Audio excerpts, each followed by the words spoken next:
नमस्कार, मैं हूं नारायण शर्मा और आप देख रहे हैं AINS न्यूज़ 24 चैनल। अब खबरें विस्तार से। क्रिकेट वर्ल्ड कप में भारत की हार को कांग्रेस प्रधानमंत्री मोदी से भी जोड़ती नजर आई। कांग्रेस के राष्ट्रीय नेता राहुल गांधी ने एक चुनावी सभा में इसका जिक्र करते हुए प्रधानमंत्री के स्टेडियम पहुंचने पर उन्हें पनौती तक कह दिया। राहुल गांधी की इस बयान से काफ़ी किरकिरी भी हुई, लेकिन अपने नेता का बचाव करते हुए कांग्रेस की प्रवक्ता सुप्रिया श्रीनेत ने पुराने किस्से बताते हुए राहुल गांधी के बयान का समर्थन किया। ये जो पनौती शब्द सुनकर कुछ लोग बड़े आक्रोशित हो गए हैं और बड़ी बड़ी बातें कर रहे हैं। इनका आक्रोश कहाँ था जब राहुल गांधी जी के खिलाफ भाजपा की फेक न्यूज फैक्ट्री एक दुष्प्रचार कैंपेन और मुहिम चलाती थी, जब उनके भाषणों को कतर कतर के काट काट के इधर उधर लगा के उनके खिलाफ दुष्प्रचार किया जाता था, लाखों करोड़ों रुपए खर्चा करके उनको अजीबोगरीब नाम से नवाजा जाता था। तब आपका आक्रोश कहाँ था? आपका आक्रोश तब कहाँ था जब देश के प्रधानमंत्री मंच से विपक्ष की सबसे प्रबल आवाज को, सबसे प्रमुख नेता को मूर्खों का सरदार बुलाते हैं। तब तो आप सुई टपक सन्नाटा कर लेते हैं और अब आप उछल कूद करके आक्रोश जताएंगे। चुपचाप बैठ जाइए और समझिए कि ये नाम हमारा दिया हुआ नहीं है, हमने लाखों करोड़ों रुपए इस पे खर्चा नहीं किए। ये नाम जनता ने मोदी जी को दिया है, जनता ने नवाजा है। तो अगर मीठा मीठा जो गप है तो कड़वा कड़वा थूक नहीं हो सकता। जनता की बाकी बातों को अगर आत्मसात किया है तो इस शब्द को भी आत्मसात कीजिए और सोचिए कि जनता क्यों फेंकने पर, जालसाजी पर, जुमलों पर, पनौती पर आपको याद कर रही है। आज सोशल मीडिया में पतंजलि ग्रुप और बाबा रामदेव को लेकर एक खबर वायरल होती रही, जिसमें भ्रामक जानकारी और इलाज का दावा करने पर जुर्माने की बात कही गई। ये बात सुप्रीम कोर्ट के जज एहसानुद्दीन अमानुल्लाह और प्रशांत कुमार मिश्रा की पीठ ने पतंजलि को चेतावनी देते हुए कही।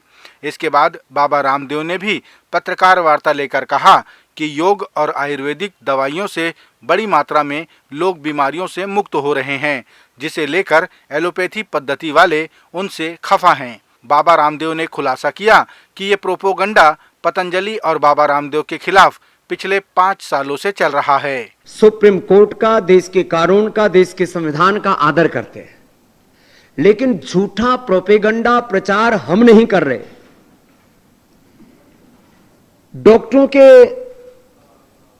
एक ऐसे गिरोह ने, एक ऐसे गैंग ने, एक ऐसी संस्था बना रखी है, वो प्रोपेगंडा करते रहते हैं योग के खिलाफ, आयुर्वेद के खिलाफ, नेचुरोपैथी के खिलाफ, अपने सनातन सांस्कृतिक मूल्यों के खिलाफ। और वो झूठा प्रोपेगंडा ये है कि सिंथेटिक वर्ल्ड में BP, sugar, thyroid, asthma, arthritis, SLMS, autoimmune disease, liver, kidney failure, इनका कोई सॉल्यूशन नहीं है।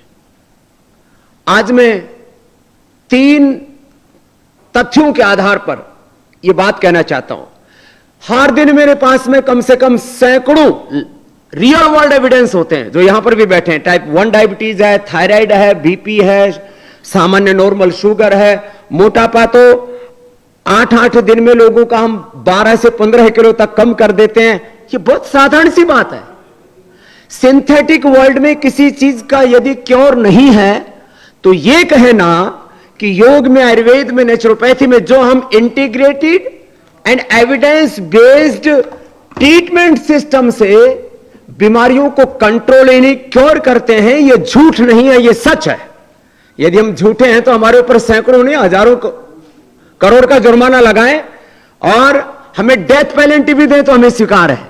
लेकिन यदि हम झूठ नहीं बोल रहे हैं तो जो झूठे प्रोपेगेंडा कर रहे हैं उनके ऊपर दंड लगाओ, उनके ऊपर जुर्माना लगाओ। मैं इस बात को क्यों कह रहा हूं? क्योंकि ये पिछले 5 वर्षों से बहुत खतरनाक प्रोपेगेंडा चल रहा है, स्वामी रामदेव को, पतंजलि को टारगेट करके। योग, आयुर्वेद, नेचुरोपैथी और महर्षि चरक, शिष्य, धन्वंतरि आदि ऋषियों के करोड़ों वर्षों पुरानी ज्ञान परंपरा को झुठलाने के लिए कि आयुर्वेद में कुछ नहीं रखा। राहुल गांधी के बाद अब प्रियंका गांधी ने भी वर्ल्ड कप क्रिकेट मैच में प्रधानमंत्री के पहुंचने को लेकर टिप्पणी की। उन्होंने कहा कि हमारी टीम के खिलाड़ियों ने कड़ी मेहनत करके फाइनल में जगह बनाई और श्रेय लेने के लिए प्रधानमंत्री स्टेडियम पहुंच गए। प्रियंका ने महिला पहलवानों के आंदोलन को लेकर कहा कि जब महिला पहलवानों ने मेडल लाए तो मोदी जी ने उन्हें चाय पर बुलाया, लेकिन जब उन पर संकट आया तो उन्हें भूल गए थे। मोदी जी वहां पहुंचे कि भाई कहीं हम जीत जाएं तो उस जीत का श्रेय थोड़ा उनको भी मिल जाए, है ना। सारी मीडियाबाजी करते, इवेंट करते, अगर हम जीतते तो मोदी जी जब इस तरह की चीजों में पहुंच सकते हैं, जहां हमारा मान सम्मान बढ़ रहा है, जहां देश की टीम अपनी मेहनत कर रही है, अरे वो तो उन्होंने मेहनत की है ना, वो मेहनत कर रहे हैं, आगे बढ़ रहे हैं, वहां पहुंच सकते हैं। लेकिन जब संकट होता है तो वहां नहीं पहुंचते। अब आपको याद होगा बहनों, वो जो पहलवान थी जो गोल्ड मेडल जीत के आई थी, जब मेडल का समय जीत के आई तो मोदी जी ने घर बुलाया, चाय पिलाई। जब उन्हीं महिलाओं ने कहा कि तुम्हारा साथी, तुम्हारा एक मंत्री हमारे साथ अत्याचार कर रहा है, मोदी जी कुछ करो, मोदी जी सुनने के लिए नहीं आए।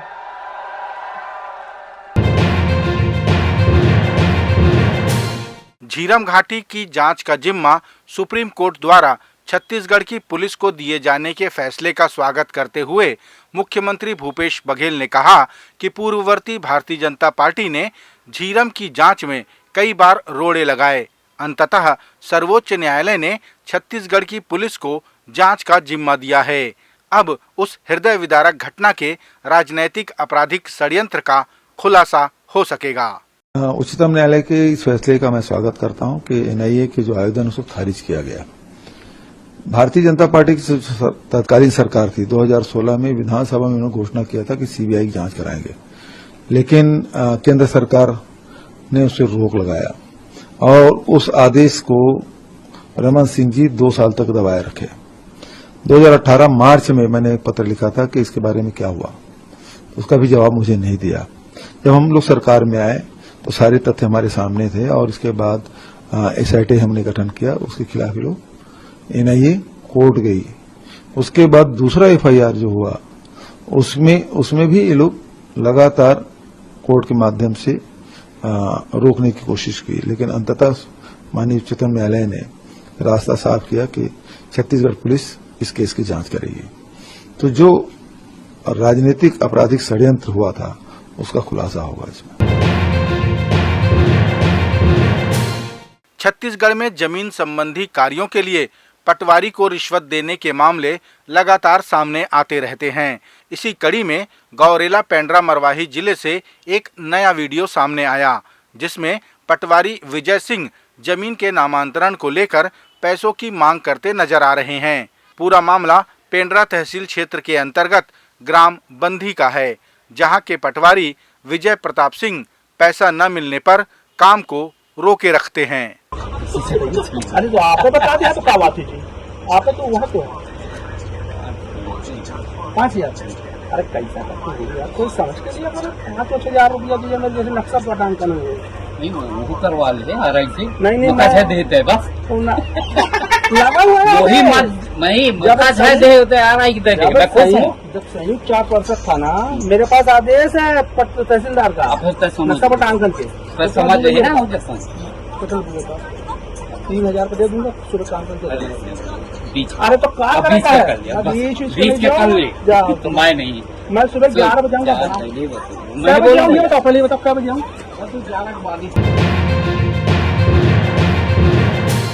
छत्तीसगढ़ भारतीय जनता पार्टी के पूर्व मंत्री व विधायक ब्रजमोहन अग्रवाल ने छत्तीसगढ़ के मुख्यमंत्री भूपेश बघेल व कांग्रेस संचार विभाग के प्रमुख सुशील आनंद शुक्ला को कानूनी नोटिस भेजा है, जिसमें उन्होंने बैजनाथ पारा में चुनाव प्रचार के दौरान अपने ऊपर हुए धक्का मुक्की के बाद मुख्यमंत्री व सुशील आनंद शुक्ला की टिप्पणियों को असत्य, दोषारोपण कर व मानहानि कारक शब्दों का प्रयोग कहा। ये नोटिस वकील राजकुमार शुक्ला के मार्फत दोनों नेताओं को भेजा गया है। ये थे आज के प्रमुख समाचार। आप देख रहे थे हमारा लोकप्रिय YouTube चैनल AINS News 24। अब हमें इजाज़त दीजिए, कल तक रोजाना की ताज़ा खबरों के लिए आप देखते रहिए हमारा लोकप्रिय यूट्यूब चैनल। हमारे यूट्यूब चैनल को लाइक, सब्सक्राइब और बेल आइकन के बटन को दबाना ना भूलें। नमस्कार।